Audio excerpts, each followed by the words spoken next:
Welcome to Motivational Humanity. You are not alone. Have you ever walked into a completely ordinary room and known, within 3 seconds, that something was wrong? No one said a word. No one told you, but your whole body already knew. That strange, quiet knowing has a name, and it is not magic, and it is not luck. It is a form of intelligence, and it was not built in a classroom. It was built in the dark. Psychologists have a real term for this: post-traumatic growth. It describes something almost impossible to believe at first, that the very experiences which once broke you down can also become the exact material your mind uses to rebuild itself, stronger, sharper, and more perceptive than before. The wound does not just heal. Sometimes it becomes a lens. You may have met someone like this. A friend who always seems to know when you are lying about being fine. A coworker who can walk into a tense meeting and instantly feel the temperature of the room. Or maybe, as you listen to this, you are quietly realizing that person is you. Today, we are going to walk through 10 signs of what we'll call wound-born wisdom, the rare, often invisible intelligence that trauma leaves behind. It doesn't show up on a resume. It doesn't come with a certificate. But if you have it, the people closest to you have probably felt it for years, even if they never had the words to describe it. Stay until the end, because the 10th sign is the one most people mistake for a flaw, when it is actually the deepest strength of all. Let's begin. Picture this. You arrive at a friend's dinner party. The music is playing. Plates are being passed. Everyone is smiling. And yet within 30 seconds of walking through the door, you already know something happened before you got there. Maybe it's the way two people are avoiding eye contact. Maybe it's a laugh that comes half a second too late. You cannot always explain how you know. You just know. This is not intuition floating in from nowhere. It is trained pattern recognition, built by a nervous system that once had to learn early warning signs to stay safe. When your environment growing up was unpredictable, your brain didn't get the luxury of relaxing into a room. It had to scan it. Tone of voice, posture, the space between words. That scanning system never fully switched off. Today, it still runs quietly in the background, reading micro-expressions and shifts in breathing that most people walk straight past. It is remarkably accurate. It is also, if we're honest, exhausting, because you rarely get to simply exist in a room without also reading it. Most people think of empathy as reacting to someone's pain after they show it. Wound-born wisdom works one step ahead of that. It's not just empathy, it's anticipation. Think of a hospice nurse who grew up constantly managing a volatile parent's moods. She learned, long before nursing school, to notice the smallest shift in someone's breathing that meant fear was rising underneath calm words. Years later, she doesn't wait for patients to ask for comfort.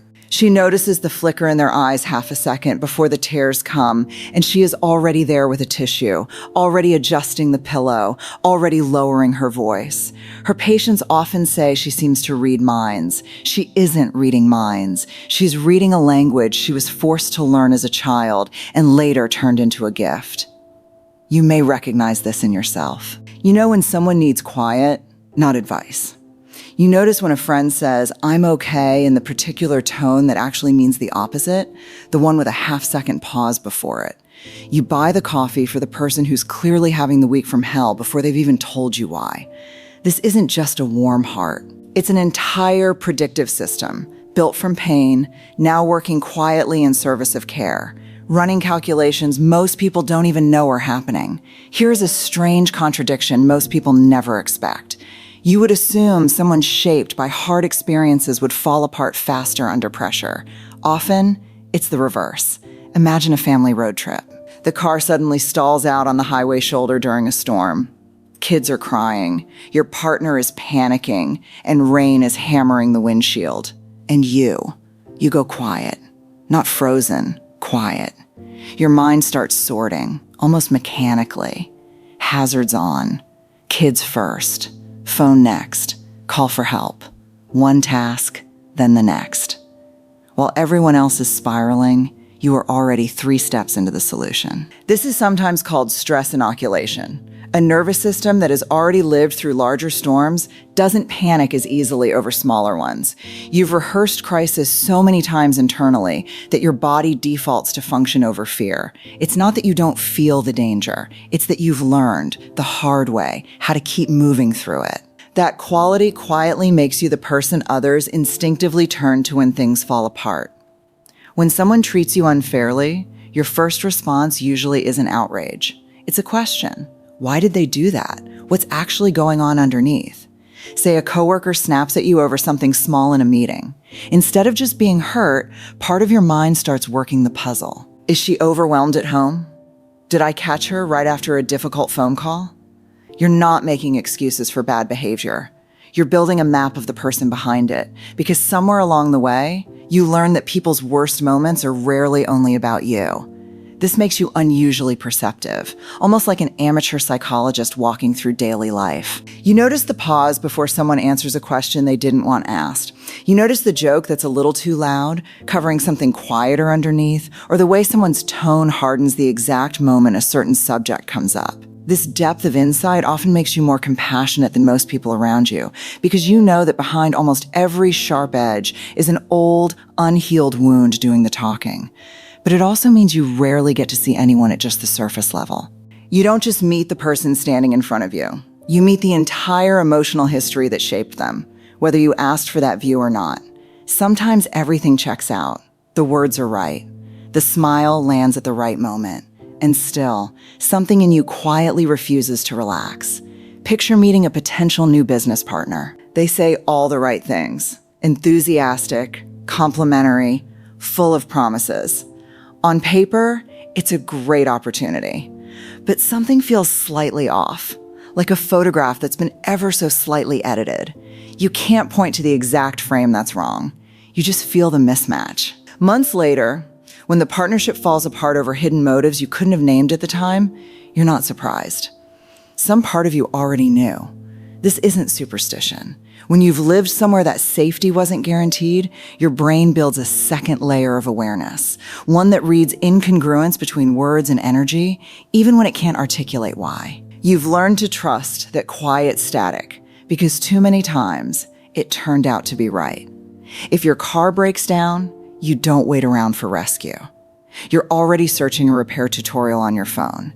If you lost your job tomorrow, you wouldn't spend the evening in shock. You'd spend it updating your resume and mapping out 3 different paths forward before bed. This deep self-reliance usually comes from one hard-earned belief. If I don't handle this myself, it might not get handled at all. When your early environment didn't offer consistent support, your mind adapted by building its own. You became remarkably resourceful, able to solve problems in almost any setting, with almost no outside help. The cost is that leaning on others can feel oddly uncomfortable, even risky, like handing someone a piece of your safety. You'd rather quietly carry the weight yourself than ask and be let down. The next stage of growth for you isn't becoming more capable. You already are. It's slowly learning that letting someone help you is not weakness. It's a different kind of strength. Researcher Elaine Aron's work on high sensitivity describes nervous systems that process the world more deeply than average. And if that resonates with you, you likely know exactly what that feels like. A song doesn't just play in the background for you. It moves through your chest. A sky turning orange at sunset can stop you completely still, almost too full to speak. But the same depth cuts both ways. Loud arguments, harsh news, even a stranger's cruelty towards someone else can land on you with unusual weight, as though you're absorbing it directly. Your nervous system doesn't have a thick filter between you and the world. It lets almost everything in. This is also exactly why you notice beauty that most people miss entirely. Sunlight through a cafe window, the specific kindness in a stranger holding a door a second longer than necessary, the small silence right after someone says something true. You are not living life on the surface. You are living it in full color, at full volume, and while that is sometimes overwhelming, it is also why your life carries a depth that many people spend years searching for and never quite reach. You're not the type to call someone a best friend after 2 conversations. You watch. You notice how someone treats a waiter who got their order wrong, how they speak about people who aren't in the room, whether their small promises match their actions over months, not days. Psychologists sometimes call this adaptive skepticism. Not cynicism, but a filtering system built to protect you from repeating old harm. It can look like distance to people who don't understand it. But once someone passes that quiet, ongoing test, you become fiercely loyal. You remember their birthday without being reminded. You show up at 2 a.m. without being asked twice. Your circle may be small, but it is built from people who have actually earned their place in it, which, in the long run, is worth far more than a crowd of shallow connections. You sit down to finally rest, and your mind immediately starts a checklist. Unanswered messages. Tomorrow's plans. A conversation from 3 years ago that still doesn't sit right.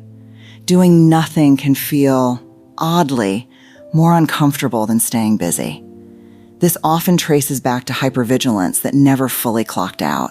If silence once preceded something painful, your nervous system quietly rewired around a rule: I am only safe if I am alert, productive, in control. So you fill your hours. You overschedule your weekends. Slowing down can feel less like relaxing and more like standing unguarded. Learning to actually rest, without guilt, without needing to earn it first, is one of the hardest and most important shifts in healing. It is a slow process of teaching your own nervous system a new sentence. Rest is not danger. Rest is how I refuel for everything still ahead of me. This is the sign most people mistake for a personality flaw, and it's usually the deepest one of all. You see someone being talked over in a meeting, or mocked online, or treated as less than simply because they're an easy target. And something in you reacts with a force that feels almost disproportionate. It doesn't have to involve you directly. You still can't let it go. People around you might say, "It's not your problem," or "Why does this bother you so much?" But ignoring injustice, for you, feels almost physically impossible. Viktor Frankl, a psychiatrist who survived some of history's darkest circumstances, wrote about how meaning, not comfort, is what carries people through suffering. That same principle plays out quietly in people who face their own hardship. Pain, instead of hardening into indifference, often sharpens into an unusually precise moral compass. If you've ever watched injustice happen and felt powerless to stop it, your inner sense of right and wrong doesn't dull afterward. It sharpens. You become the person who speaks up in the group chat when a joke goes too far, the one who checks on the coworker everyone else ignores. This isn't you being too sensitive or too much. It is one of the highest expressions of wound-born wisdom, the ability to turn old pain into a compass that protects other people from the very things you once had to survive alone. What looks, from the outside, like an overreaction is often the most accurate reaction in the room, because you understand a cost that most people have never had to learn firsthand. Nobody would choose this path on purpose. No one trades an easy, carefree life for this kind of depth willingly. This isn't about romanticizing pain, and it never should be. Life doesn't ask our permission before handing us hard things, but it does leave room for a choice in what comes after. Not whether you were hurt, but who you decided to become on the other side of it. If you recognized yourself in several of these signs, hear this clearly. You are not too much, too sensitive, or too intense. You are proof that a human being can take something painful and slowly turn it into perception, compassion, and quiet strength. You carry the awareness of someone who has learned to read a room, the empathy of someone who has learned to anticipate pain before it lands, and the steadiness of someone who has already survived far more than most people ever will. That combination doesn't make you broken. It makes you rare. If this spoke to something in you today, I'd love to hear about it. Tell me in the comments which sign hit closest to home and which one you're still learning to make peace with.